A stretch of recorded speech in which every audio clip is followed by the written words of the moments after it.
over the years, I've tried to sort of definitely smooth things over with employers, and that I can cope, I can do this. I may have these children, but it's all going to be fine. As though there would be a problem if I was more open about it. But I think it's certainly changing now. I think people are much more accepting. I mean, I've taken my children to the Walt Disney Concert Hall and had a babysitter there with them. I mean, people don't turn a hair. It's accepted that if that's what you've got to do in order to do this rehearsal or this concert, then they come with you, and there's space. We find space, and I did another tour with my son and back in the UK, and yeah, they accepted that I needed accommodation. It was in Austria. I needed accommodation for my son, and I was pregnant with the second one. And, they helped me find a babysitter, So, they're definitely, they want to help people who have, families. And I just wanted to mention that I keep hearing this word guilt.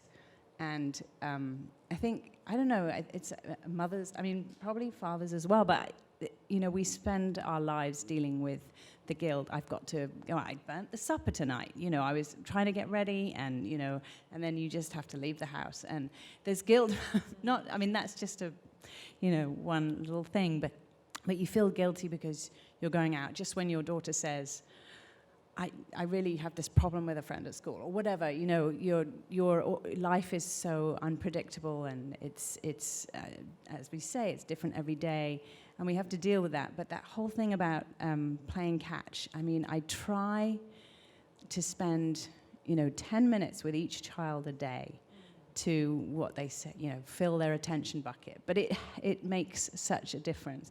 Whether if you're rehearsing in the evening and you can't do that family meal, which we try so hard to preserve, because that has been proven to be this thing that makes better outcomes for children if they have family meals, and we try and do that. But sometimes it's only 10 minutes, but it's better than nothing, and we have to deal with that guilt every day. But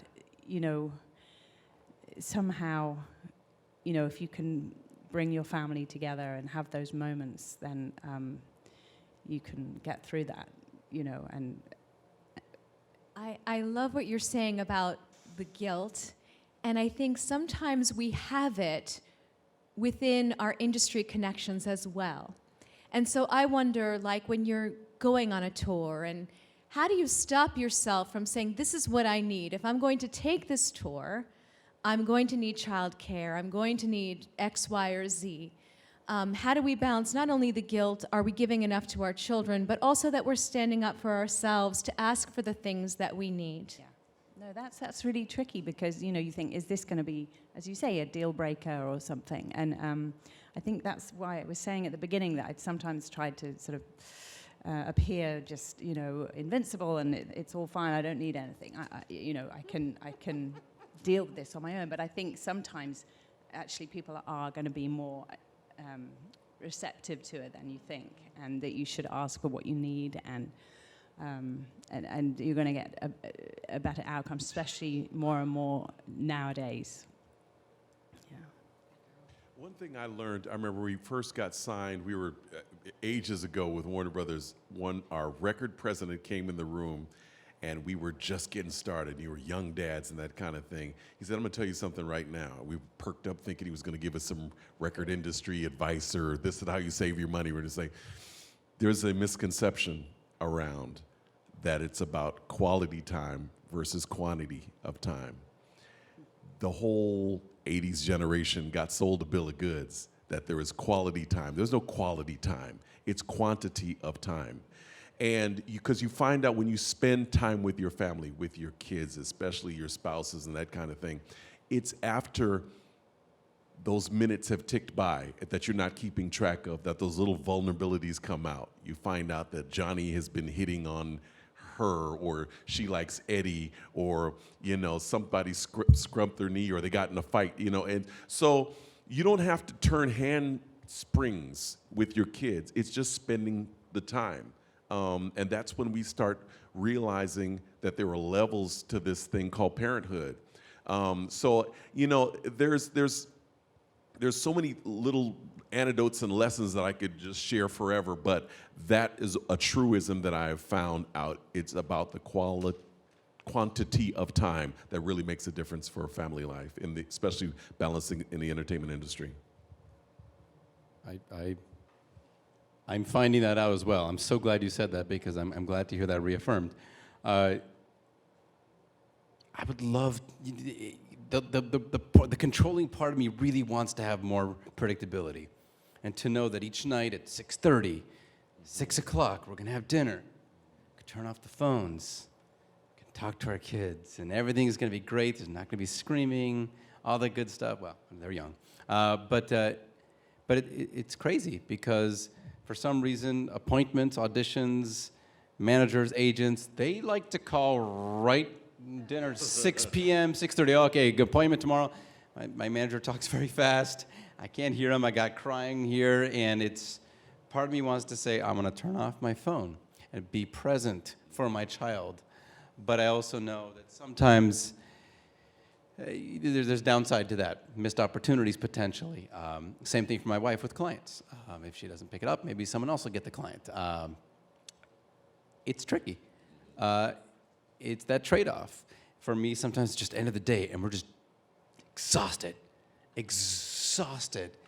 And it's 8 o'clock, and by golly, I need them in bed. I just need them in bed, because I need to just sit down and quiet. And they want one more book, and you've already read to them 3 books, and it's like, dude, and they bring like the thick one out, and you're like, we're not gonna do the Lorax, you know, like Lorax is really long.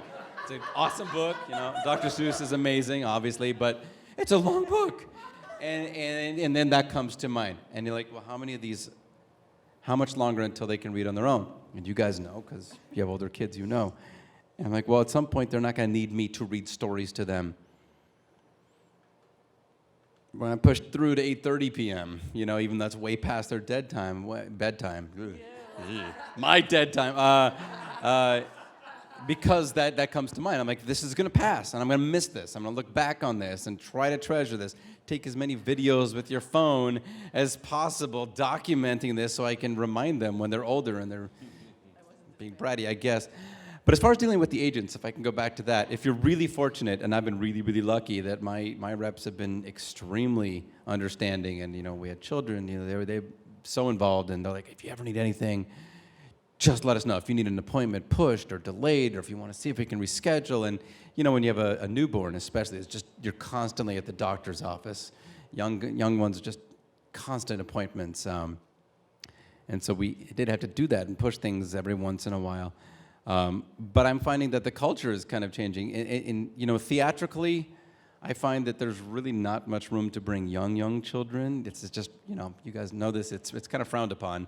I've seen older kids come in with their parents sometimes, maybe not so much on studios and, you know, lots and stuff, but if it's not on a studio lot, they'll sit there and they'll read or something. But for younger kids, babies and stuff, I find that within the commercial world, and if you go out for commercials, like, it's pretty cool. Like, you go to 200 South La Brea, hey, you know, there's sometimes like a makeshift play school going by, bring a playground going on, and parents are really good with covering other kids, I found in there. I know there's a Facebook group, you know, LA parents, you know, of where, hey, I'm gonna be, you know, at 2701 Ocean Park, and someone watch my kid, my appointment's between 3:30 and 3:40, and yeah, I'll be there. I'll watch your kid, and that's just awesome.